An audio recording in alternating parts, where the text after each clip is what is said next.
Hey everyone, welcome to another How to Hack the Box episode. In this episode I thought I would cover exploitation. Now this video won't cover single exploitation of a singular service, this will also cover exploitation in certain environments, right? So in my case, I might have read access to a system, I might then be able to read an SSH private key, I may then be able to use that key to then, access the machine directly on SSH.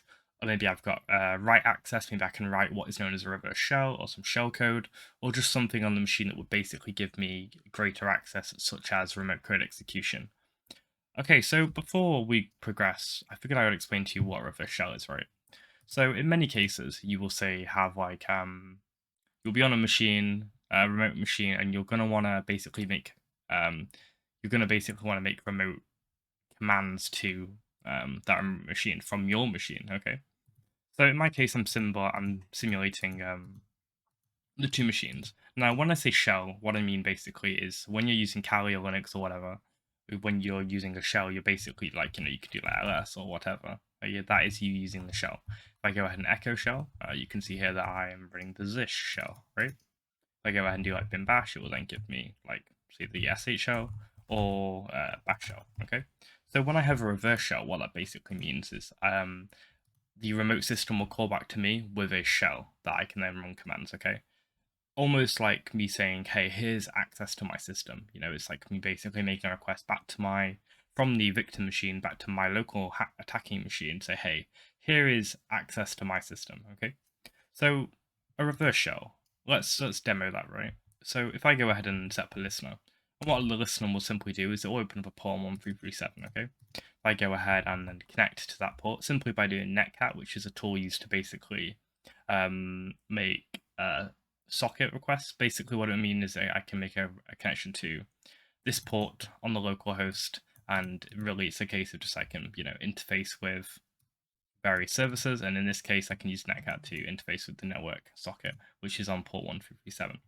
Go ahead and hit netcat 0, and then you can see here we have a connect to from localhost to localhost, right, on port 440, 44,770. This is basically a random source port. If I go ahead and now type in ID, nothing will happen. Now, if you've ever seen any other machines, you'd think, well, ID will give me, say, Kali or root. Well, in this case, we have indeed connected to our machine, but we haven't actually told it what to do with that, with the commands that are provided, right? If I do like, who am I, nothing's going to happen, right? So let's have another go. Let's go ahead and open up another listener, simply by just doing this. I go ahead and make the connection again, except this time I'm going to add in the -e variable, right? What that will do is it will basically say, I want you to give the receiver of this connection the bin bash shell. So when I hit this now, and I then do ID, it now means that basically I now have code execution as root. Now you can see here that I'm Kali, but over here you see I'm root. So I set up the listener here to say, hey, I'm waiting for you to say hello to me. And then my root has then reached out to this port and said, hey, here you go, here's remote code execution. If I now say type to touch pwn 1337, like that, and I then quit, and then I then do ls, you can now see that will be a pwn 1337. And that has now executed in this terminal, but by this user. So that's a reverse shell. Basically what it means is you can, if you can get code execution on a system, you can basically make it call back to you. Now we'll cover that in a little bit more depth later. But before we do that, we want to know what a bind shell is. Now, bind shell is very similar, except it's in the reverse, right? So in this case, I'm going to go ahead and open up a listener. And again, to keep it coherent, what I'm going to do is I'm going to open the listener on this side, and instead I'm going to basically just, rather than setting a port, rather than reaching out to another server, I'm simply going to add in #nlbp 1337. What this will do is it will then actually open up a listener on port 1337, and then whatever connects to that will then be given that environment, in my case, bin bash. If I hit enter here, and I then connect to myself, if I remove this nlbp, and do that, simply in this case, what I want to do is I'm actually connecting to the server that has opened, the port that has opened, and now I connect to commands on this side. And what that basically means is, we open up a port here, and anything that connects to this port gets a root shell. With a reverse shell, we open up a port to listen, and anything that connects to that port, well, not anything. When the reverse shell executes, it will then give that listening port access to that So just a quick rerun. What we'll do is we'll go ahead and just redo what we did before. So let's say I have code execution on some machine. I'll go ahead and listen for it. Say, hey, I'm waiting for a connection. I then get code execution on a remote system. I then just simply run this with the simply run something like this. This will then connect back to myself, and then here we have a reverse shell, and I can do ID. So hopefully that makes a little bit of sense. But that isn't what I wanted to show you in this video. That hopefully should give you a rough idea as to the difference. Okay, so let's go ahead and look at basically different examples of exploitation. So let's say you're on a web application, and I've just simplified how I would do this. So in my case, let's say that we have some kind of like command injection page. What that simply means is, the web server will be taking some input and running it as a command. I can go and look at the source code here. If I go to my command injection of PHP, simply we're checking for the IP variable, and then we'll just type in ping C2 to basically send 2 packets, and then user input, and then simply just piping it back to ourselves. If I go ahead and type in 0 here, which is just localhost, we'll then see that it runs, and then we can then see the ping. Okay, so let's assume that we have some kind of command execution in the sense of we can run ping, but we can't do anything else. Well, let's say that we then escape, and by doing something simple like this, and we do like who am I, you can then see that it's going to say Cali. So okay, so let's think about the reverse shell thing. Okay, so if I have command execution, so for example, I can do like what I did before, and say like 0, and then we want to execute, say, I don't know, see the download the files here. Let's say I want to go ahead and upgrade that to a reverse shell. Simply what I want to go do is just have something simple to run, like say a bin bash reverse shell. I'll show you that now. So if I go to shells 1337, what that will do, I'm going to go ahead and make this large, is give me a list of shells that I can use. In my case, the IP should be prefixed here, except this is a little script I made for something else, and currently it's not using the right IP, but that's okay, we can obviously adjust it. So I'm going to go ahead and take, say, this one, go ahead and take this one, copy, go ahead and do like say 0, semicolon, and then paste in there. I'm just going to go ahead and replace make the IP correct. So in this case, just use 0 and hit enter. And then now you should see that a reverse shell has been connected to. You can see here we have a connection made. Unfortunately, my Kali has crashed a little bit, but now we can basically see we now have code execution who am I, and boom, we have the same access as we did when we did just who am I over here.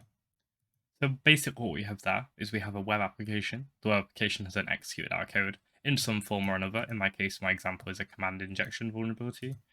What that means now is I can now obviously escalate to a reverse shell.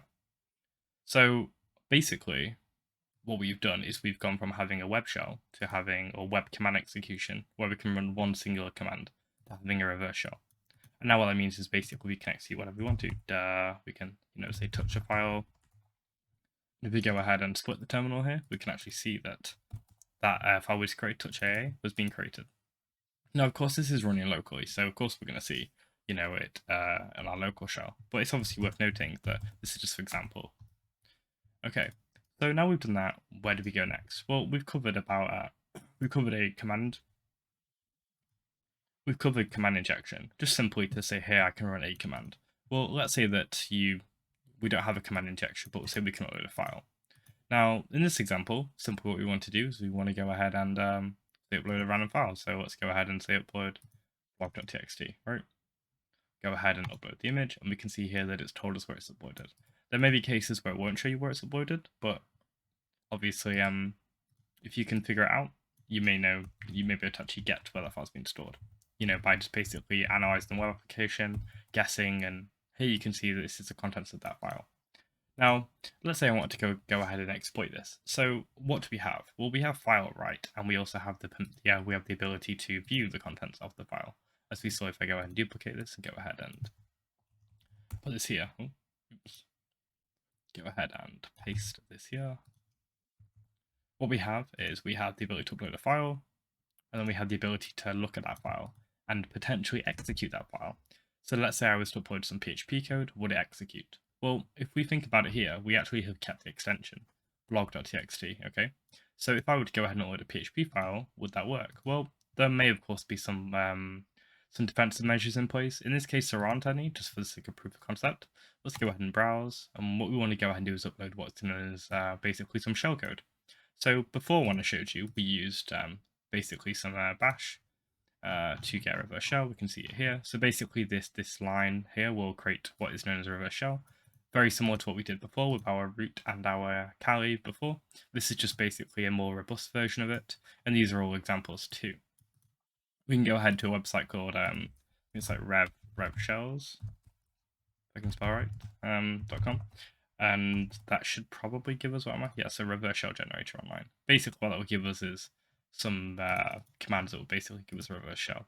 Obviously we need to put in the IPs and stuff. If I go ahead and replace this here, place 1337, we can then go ahead and see that this will give us a reverse shell on our local host. Of course, you wouldn't usually be shelling yourself, so please look something like that, or some like random 10-10-10 host.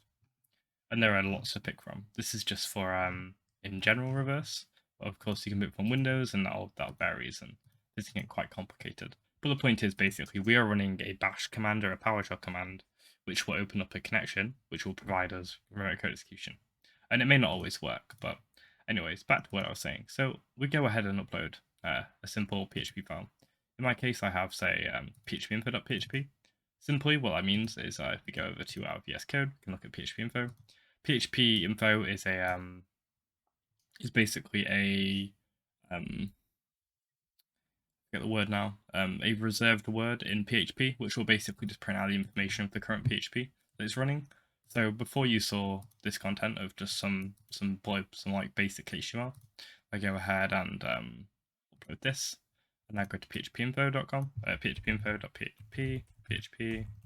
Doesn't matter on the name, as long as it ends with PHP, and then here we can see that we're actually executing PHP, and we can see all the information regarding the current PHP bits and pieces really, and it just goes on for a while. There's also some vulnerabilities if you can get this page, but that's beyond the scope of this video. Okay, so now we're now showing you that basically I can upload a PHP file to a PHP application or a PHP web server. What that means basically is if we can execute PHP, we can obviously take this further. So let's go ahead and upload a reverse shell. Now if I go ahead to say webshell.php, the code is very simple. Simply just has a little HTML header. Says if the command variable is set, then I want you to execute this command. And you'll notice also shell exec is the exact same as our command injection code here. Very similar. It's basically the same, right? So what that means basically is PHP can execute code, and in our case, if we can get the PHP interpreter to run our code, we can then get it to run system commands, and then we can then get it to obviously escalate to say reverse shell. So let's go ahead and do that. So let's go ahead and upload this and go to webshell.php. You'll notice that we get the header. You can see here that in this here we have Sakura's web shell, and in here we have Sakura's web shell. That first of all shows us that HTML is being rendered, and second of all, we know that this bit of code here is here. So if we add a command in here, what we're going to get? Let's go to here, go question mark to say I want to specify an argument, and then command equals dir. Here we can see some files. This is in the current directory. So if I now to say pwd, we're now going to get the current directory: home, Kali, YouTube, tutorials, shelling, uploads. What that means basically is that this shell will execute in the context of the current PHP process in the current directory. Obviously, there are some environment variables that are set, such as the current directory for which this is stored in. And then say if we were to go to like env, it would then give us that as well. So let's go ahead and try that, env, and we can see a bunch of information here. Okay, cool. So how do we escalate this? So we have basically a web shell, right? So we can't do much with this. For example, it's not interactive. What do I mean when I say interactive though? So for example, if I were to go to my root, not my root, if I were to go to my normal Kali, and I say I wanted to execute something as sudo. So let's say I do like sudo, I don't know, let's say I want to do like sudo cat etsy, I don't know, issue, right? We don't need to use sudo for that, but in my case, my Kali is configured that I can basically run sudo without a password, so that would work. But the difference is that we might not be able to do something like we might want to say do like sudo. We might want to go like sudo su root, right? If I do that, it then works easily, right? but we can't execute things like that. So if I were to, for example, do the same here, I'm going to get like sudo su root and then do who am I, well, it isn't going to work because basically what's happening is this isn't interactive, right? This is it's not. It's just going to run the singular command. There won't be any interactivity. There won't be any stored sessions. That's just not going to work. We can actually look at the PHP server. It's probably going to throw an error at us. Yeah, it actually killed it. It actually killed the web server just by doing that. Go ahead and run it again. Oh, actually, it didn't kill the web server. It actually ran root on the local web. It actually ran root on the local server, right? Because it was interactive. It wasn't interactive. So what it actually indeed did was actually run the it ran sudo su root on the local machine, which then invoked it on the local machine rather than in the web shell. The point is, anyway, is that this ran locally on my machine rather than in the session of the web shell. In the session of the web shell, if I were to go ahead and just do simply like, who am I? We get Kali. But if I go ahead and say do like sudo su who am I like I did before, you will see here that if I look over at my PHP server, and this is just normal, if I go ahead and hit enter here, you can then go ahead and see that actually it invoked it on here instead. And that doesn't give us any further access, right? Because it has run it locally versus in the context of our web shell. That's not good, really. I mean, it is good that it ran it, but it's not good for us since we have a simple web shell. Okay. It's also worth mentioning that if sudo had a password, it wouldn't work that way either. Sudo wasn't set to any. Okay, so let's move forward anyways. So the point is we can't run we can't run interactive commands. So for example, if I want to become another user, that isn't going to work. So we basically need to escalate to a reverse shell. If I go like there, that works, but if I do something like special, it isn't going to work. So how do we escalate to an interactive shell? Well, simply we use a reverse shell. I'm going to go ahead and just put the IP in here. We're going to go ahead and pick an available one here. Let's say we try like a more complicated one. I'll just stick to the normal. This should probably work. If I go ahead and copy this. Actually, I don't want it to use sh. I want it to use bin bash. I can probably adapt that potentially. Yep, shell. I want it to use bash. Cool. And then if I now go ahead and run this here, and I go ahead and set up a listener beforehand, because of course it's always important to have a listener ready. I'm going to go ahead and just move this out of the way. Shell on 1337. Let's go ahead and check that the shell code itself is aligned to that. So we have localhost, port 1337 on here. Cool. That should now work. If we go ahead and paste this in here. There are no semicolons. That should just work. Okay. Did it work? We'll find out in a second.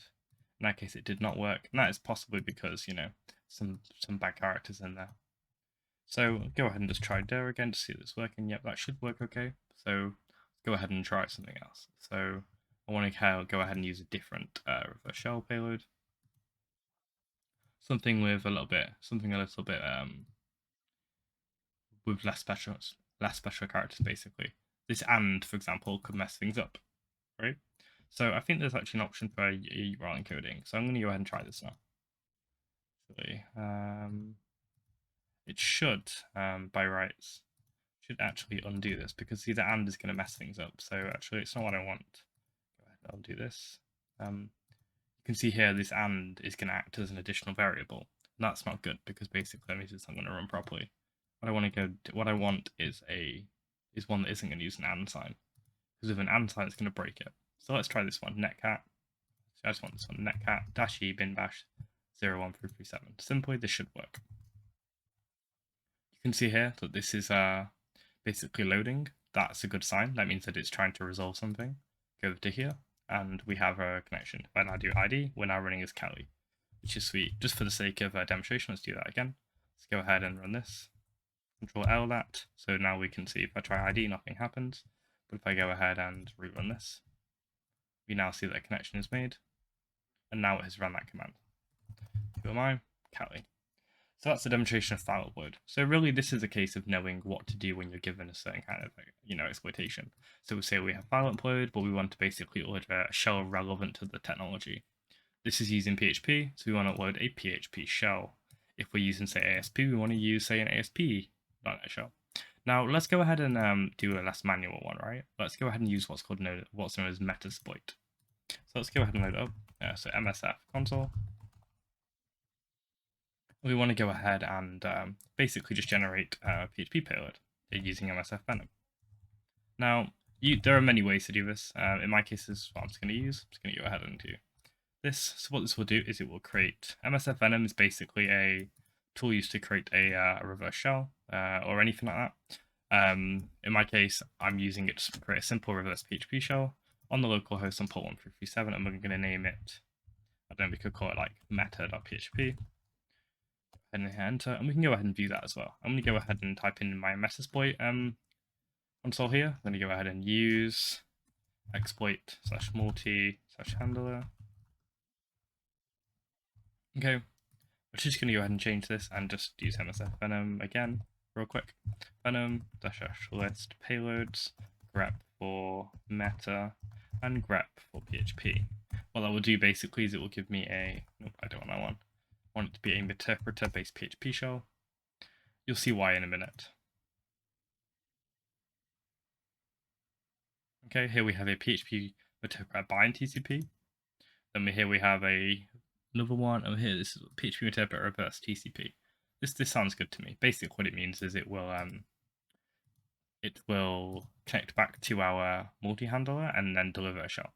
This is a bit beyond the scope of this video in terms of how this works, but basically what it is it's a much more in-depth payload in the sense of it won't just make a connection, it will actually make a connection, pull down some data from our system, and then create a better shell. I'm going to go ahead and hit enter here. And you'll see here, if I cap PHP, you'll see there's a lot more going on. If you give it a second, and I'll go ahead and open code.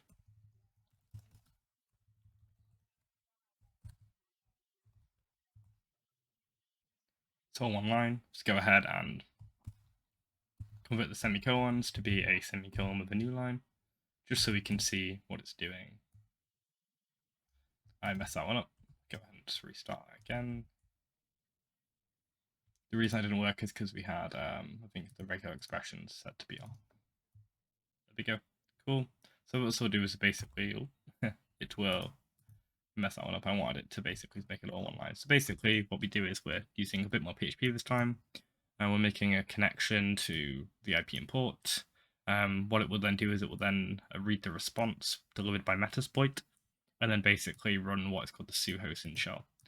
You won't see any of this stuff, but basically what it does is it when this runs, it makes a connection to our Metasploit console here, which then provides some additional data that it then executes that data.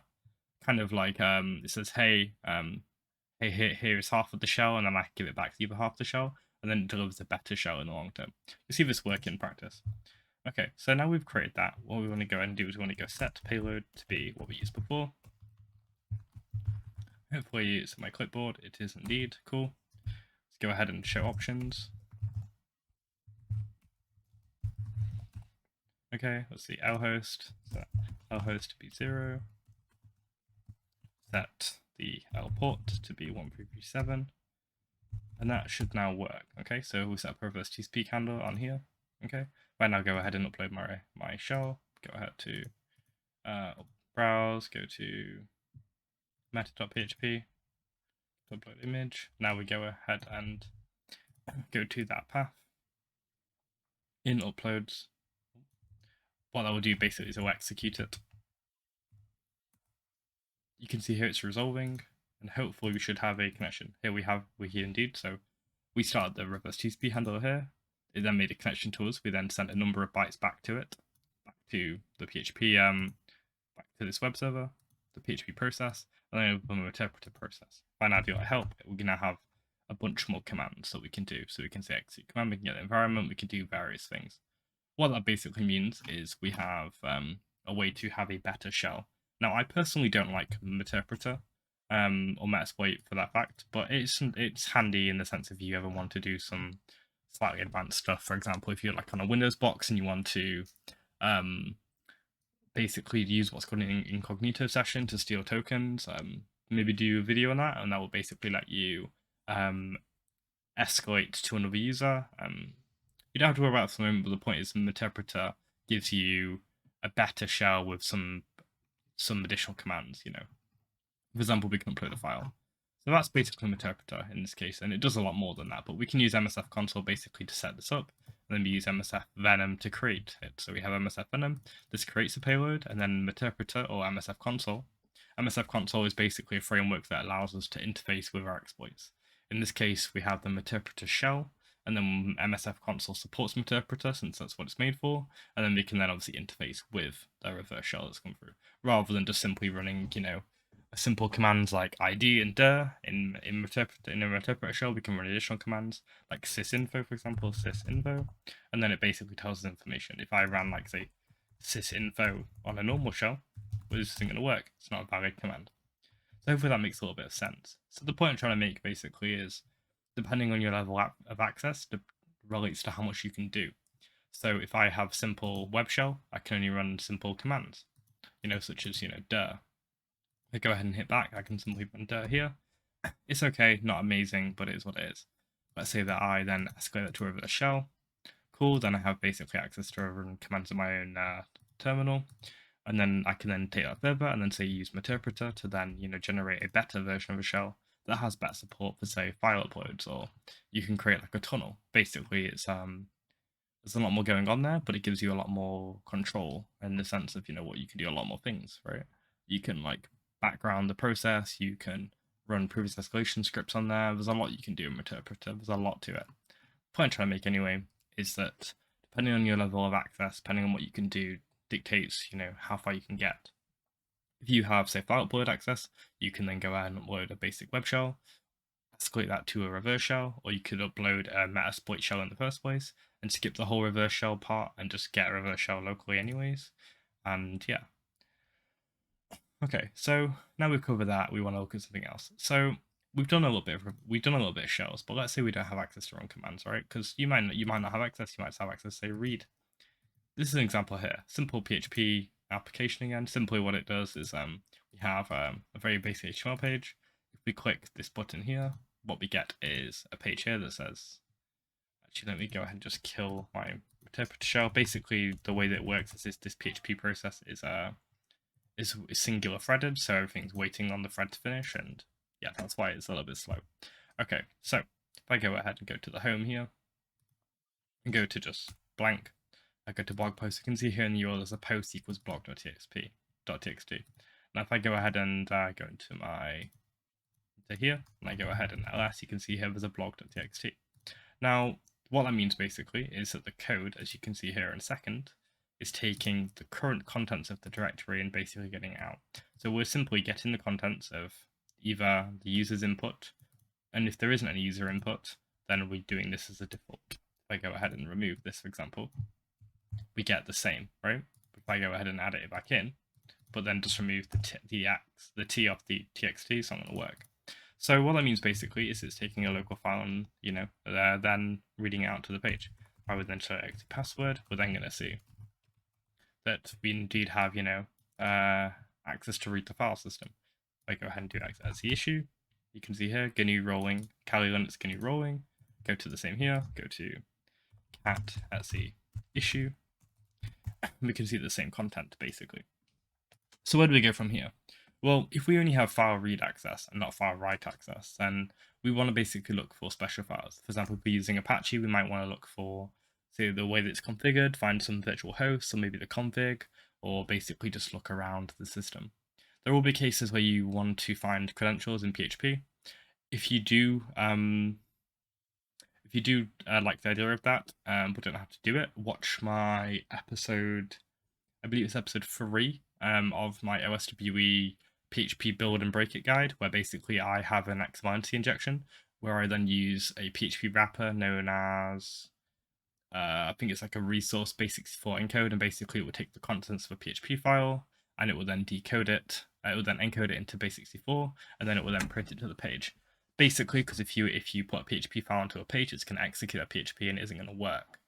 So the point is there, we have to convert it into a non-PHP code, so it will then be printed as normal, and then we can then go ahead and take it, decode it, and then obviously read the contents. Okay, so going back to what I was saying. let's say we have file read access. We want to go ahead and find important files. So I don't know the current users on the system, right? So if I go to say cat password, and this is kind of hard to read, I'm going to go ahead and hit view source, and it will then tell us all the users. I know that there's a Pwn account, and I know that there's a Kali account, and we can see here that there's a home Kali, right? So that tells me what's in. That tells me the current homes. If I go ahead and type in /home, we can see all the homes. There's a home for Kali, and there's a home for Pwn, there's a home for consultant. Okay, so let's go ahead and check it out. So often there will be a case where there's an SSH directory. It's just a general thing. If I go ahead now and go ahead and paste this here and go /.ssh, that's where it's stored, and then ID RSA. Again, some guessing may be required. You can see here we have an open SSH key.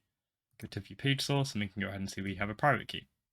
Now, I've set up SSH locally for proof of concept, but basically what will happen now, if we go into our root, and we go to say cd temp, and I go nano or code, let's say we'll just go RSA, we'll just do nano RSA, hit paste, hit enter for a new line, save that, and now cat RSA, we can now see the RSA key, cool, and I want to go ahead and chmod 600 it, basically meaning that it can't be modified, but it can be read. And then we do SSH Kali at 0. It's going to say, do we know the password? Let's assume we don't know the password, but we go ahead and add the -i in there, -rsa, and because the format is messed up, it didn't do it right. It's because, see, we missed a minus at the start. That's my bad. Let's go ahead and fix that. Okay. Go ahead and SSH there, and now it works. Now we are running as Kali. I know we were root, so it's kind of a downgrade, but the point is that, we use our file read access to read an SSH key to then let us SSH into the machine. Now we're running as Kali, which is cool. Okay, so really the main takeaways are that if you have file reads, you want to basically look for important files. They may contain credentials, may contain keys. If you can't read the contents directly, for example, it's being processed by PHP, you can sometimes use wrappers to convert that into something else. For example, basics4 encoding it, and then taking the basics4 encoded content and then decoding it on your side, and then reading the content. If you check out my pivot API video, you will see me do a very similar thing with a binary. I basically take the contents of the binary, called basics4 encode it, read the response of that, and then decode it on my end, and then I'm then able to then interface with that binary. So go ahead and check out the pivot API video. That's kind of a good example. Okay, so we've covered, if I go ahead over to here, we've covered a few things. We've covered command injection, where we have execution privileges. We've covered file upload, where we have the ability to write a file and execute said file. We have local file inclusion, where we can read a file. We can then get sensitive files, for example, IDRSA. Then we have a cron job example. So I've set up a cron job. Go ahead and look at it now. Basically, what a cron job is it's simply a service that will run every now and again. If I go ahead and do, I think it's cron tab-e. Let's go ahead and use nano. We can see here that I've created a simple cron job that runs basically every minute of every day of every hour of every year, and it simply runs bash and then basically runs everything in this current directory, right? If I go ahead and say go to cron run, you can see here that there's a pwn file. If I go ahead and remove the pwn file, I take the current time, which is it's 21 seconds past. Like I say, it runs every minute. Give it 30 more seconds, and you'll see that pwn file will be created. While we're waiting on that, let's go ahead and create our own. So let's say we want to go ahead and create a reverse shell. So I'm going to go ahead and use the root example. I'm going to go ahead and just minimize this. Put this over here. Let's go ahead and set up a netcat listener. Simply like this. Listen. Just do this -nl-nlvp 1337. Cool. Then what we want to go ahead and do now is go ahead and just hit date time again. Okay, in a few seconds we should now see that there's a file in there. See, pwn got created. Basically, I didn't actually count what it does. Basically, it just creates a file called pwn every minute. So what I want to go ahead and do is I want to just simply go ahead over to here. Let's go ahead and grab a different kind of shell. So let's try and use like a netcat one, right? Let's go ahead and run this. This should be okay. Go ahead and change this this content to be something else. Go ahead over here, nope, and go code, webshell, hit save on there. Go ahead and open the listener. Go ahead and just minimize these.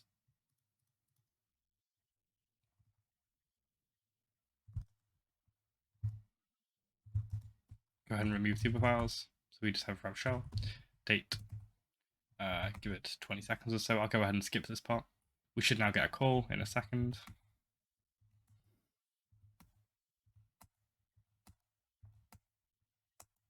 And you can see there on the 1 second pass, we got a call. So that's cool. So now we've kind of covered that, I want to go ahead and cover the next thing. There will be cases where our input is being processed by something.